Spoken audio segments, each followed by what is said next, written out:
Hi everyone, this is Ram from Informatica Global Customer Support Team. In this video, we'll see how to use special characters in the base URL, the HTTP transformation. Now, the main agenda of this video is using special characters in the HTTP transformation and using the values of the input ports from the source in the HTTP transformation followed by a quick demo. Now, we'll see special characters in HTTP transformation. Now, if you use any special character in the base URL in the HTTP transformation, so in the HTTP transformation, we'll have a base URL and a final URL. Now, if we are using any special character in the base URL in the HTTP transformation, then the value gets encoded. For example, if you see this, consider this is the base URL you are using in your HTTP transformation. http://www.informatica.com slash test is some function where you are calling this function, and test of CID is equal to $customer ID. Okay. Now, when you use the here, if you see left parenthesis is one special character and right parenthesis is another special character.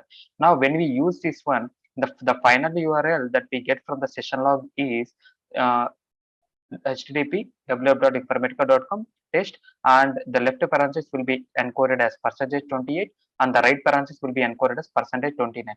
Okay, so this is a wrong format. Now your HTTP web server might reject this this HTTP call. So that's why in order not to encode this, we need to use a custom property, which is nothing but use URL as entered in curl encoding to a value S at integration service level or at session level we can keep. I will show you this practically. And what are the special characters? There are 5 special characters: single quote, left parenthesis, right parenthesis, star, and space. Okay, the encoded value is single quote %28, left parenthesis, right parenthesis is %28 and 29, and star is %2a, and space is %20. Now, the one more thing we need to note down here is it possible to use the input ports of the source in the base URL? Yes, it's possible, but there are some constraints. Now, what are those constraints? Let's see. The URL should not contain any special characters, and we should not use the custom property. Use URL as entered in curl encoding. That means, so if you go further, now if you see here, customer ID, CID is equal to $CID. Now, if you are passing this CID value from any expression, then it would be fine. But if you want to use the CID from the source, consider your source has customer ID, which is CID, and the values are 1, 2, 3, 4, 5. Now, if you want first time, if you want 1 here, and the second time 2, and the third time 3, and fourth time 4, and fifth time 5 to the into this base URL, then we can do. But there is constraint. Which constraint? So you should not use any special character. If you use any special character in the base URL, then the values if from the source it won't get replaced. Okay, that is a constraint. And the second one is, for example, you need to use the there is a scenario you should use your URL with the special characters, and you should use a custom property also in order to not to encode the parentheses or special character. Then we need to go with the mapping variables. So then need to assign the values of the input ports. That means whatever the customer ID, for example, in the source 1, 2, 3, 4, 5, we are getting these 1, 2, 3, 4, 5. You just assign these values to any mapping variable and use that mapping variable here. For example, you have defined a mapping variable m underscore CID. Now use that $m underscore CID in this base URL. Then you this parentheses won't get encoded, and also you can use the values from the source into this base URL. Okay, so let's start with a quick demo. Now let me show you practically how it's going to work. Now if you see the customer, so I have taken as a flat file, which is I have taken 2 columns: customer ID, customer name, and the target is customer ID, customer name, and output HTTP, output port of HTTP I have taken. Now I have imported, like I have created a mapping, and this is source definition and target definition. Now go to transformation, create HTTP transformation, and I'm giving us H1. Okay, done. Now for it, now I am just passing customer ID and customer ID and customer name. So let me define input port as customer ID and customer name. Okay, these are the HTTP ports.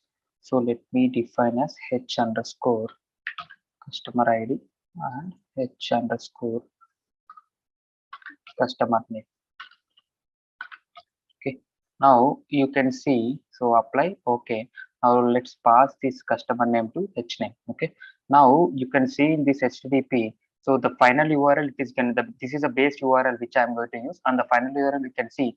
So after this base URL, there will be one question mark, and after this, if you see h underscore CAD, that means whatever the input port is equal to dollar h underscore CAD, and whatever the value h underscore name, so this value will get replaced. Okay, this is the final URL which we are getting.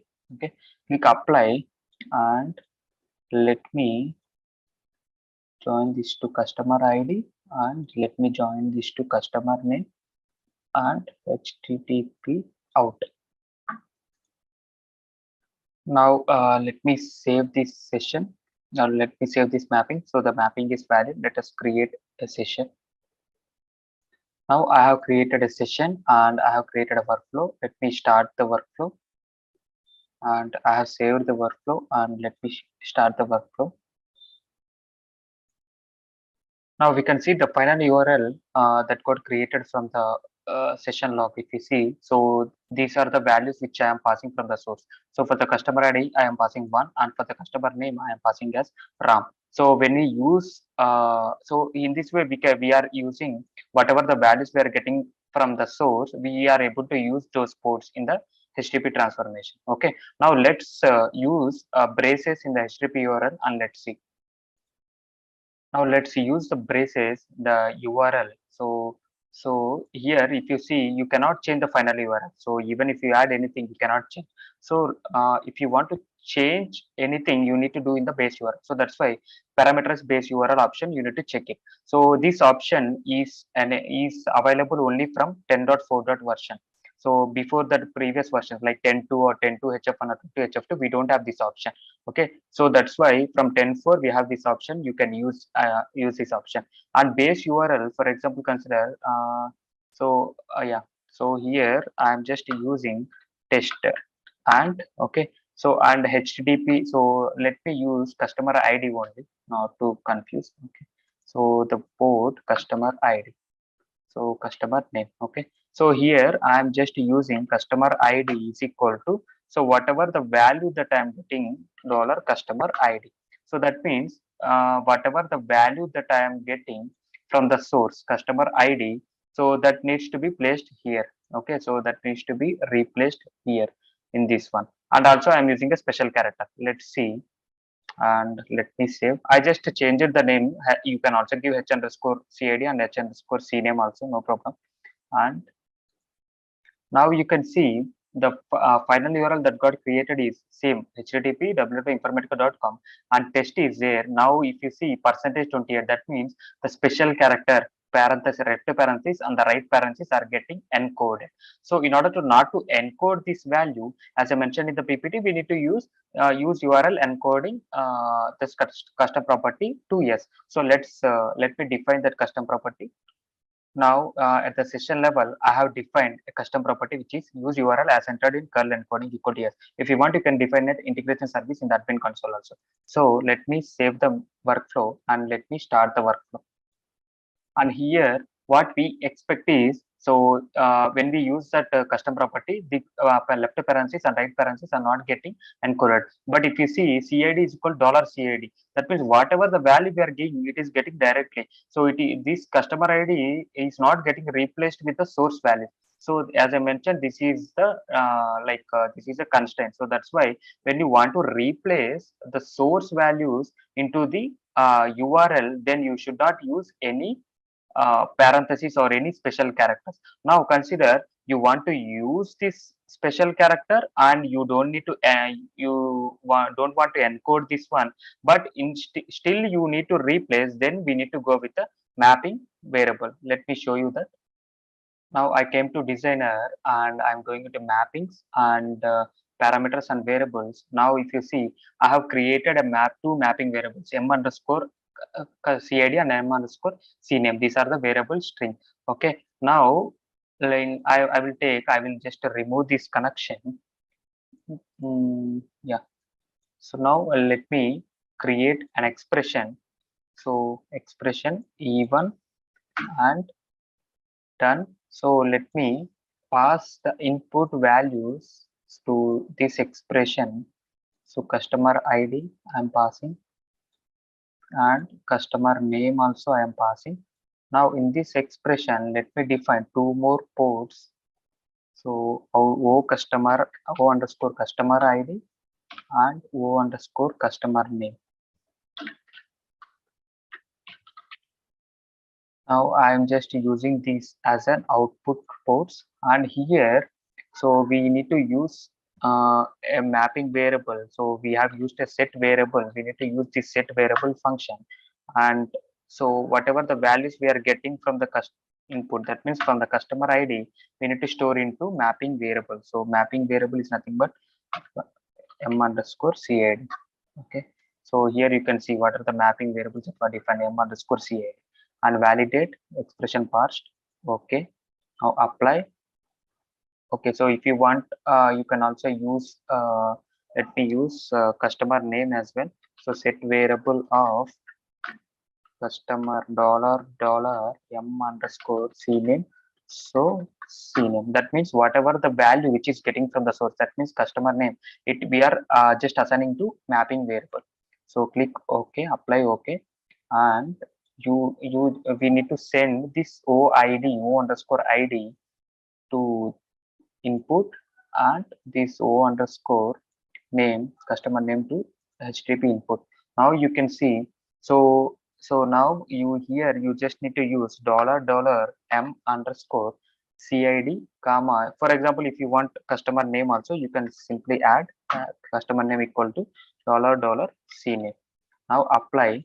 Oh, so before that, if you see, if I uncheck this one, you can see the final URL that is getting is customer ID. So this up to here the same, and the final URL after this, if you see, so it is getting whatever the value CID, CName. So these are getting additional. So that's why we need to use this parameters based URL. Then the final URL will be masked, and the final URL will be created at the runtime. Okay, apply, okay, and save. And I'm using this custom property as well. So if you see, so let me save. Okay, so and also if you see, I'm using this custom property as well, and let me save the workflow. Now let me start. Now let me get the session log, get session log, and search for final URL. And here if you see http informatica.com and test, so whatever the id, so that is id2 is getting from the source, it got replaced. And if you see here, it didn't get replaced, we are getting dollar cname only, because the reason is we didn't assign dollar m underscore cname. Mapping variable name is m underscore cname. Let me rewrite that one, let me remodify. So here we have given as dollar cname only. We need to give m underscore cname. Apply. Okay. And let me save. Let me restart the workflow. I have refreshed the session and I have ran the workflow. Now you can see the final URL which is getting created is CID is equal to. So this is the value which you are getting from the source, and CNAME is ASH. Okay, these two got replaced. So finally, if you want to use any special character, you can use a special character, and if you don't want to encode it, you can use that custom property. And if you want the source values here, then you should not use any special character. If you use any special character, then the source values won't get replaced. But still, if you want to use special characters and if you want to replace the source values, then you need to go with the mapping variables. And video demo got completed. And for your references, you can see this document link, and also you can see this KB626124 for more information. And we would love to hear from you. You can give your valuable feedback at supportvideos@informatica.com, or you can give a Twitter channel. Thank you for watching this video.